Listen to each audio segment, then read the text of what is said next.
What's up mga paps? For today's video, papakita ko sa inyo yung solusyon sa problema nung naninilaw na anubias. Yan o, yan yung anubias ko. Kung makikita nyo, naninilaw yung dahon.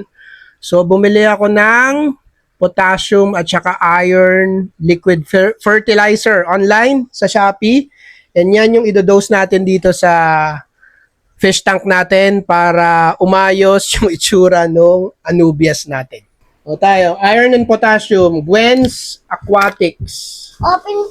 So yan ang gagamitin natin para i-revive natin yung anubias petit natin na naninilaw yung dahon. Kasi pag naninilaw ang dahon ng plant, ang ibig sabihin nun, most probably, may deficiency yon sa potassium and sa iron. So magdodose na tayo nito ng kalahating cup once or twice a week until umayos yung itsura ng anubias natin. So, yan. Ito yung macro minerals from Gwen's Aquatics. So, ang gagawin lang natin dito, puputulin lang natin yung mga naninilaw na dahon doon sa anubias, tsaka tayo magdodose. Okay, so ang gagawin lang natin ngayon is puputulin natin yung mga naninilaw na dahon ng anubias.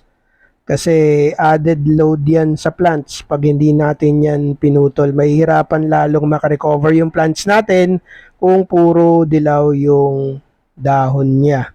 So after natin putulin yung mga yellow na dahon, tsaka tayo magdodose ng fertilizer. Huwag kayo matakot, mahirap patayin ng anubias.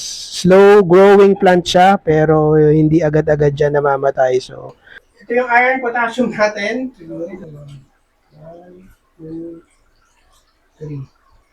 Okay na yan. We do that 2 times a week. Tapos balikan natin kung ano mangyayari dito sa anubias natin.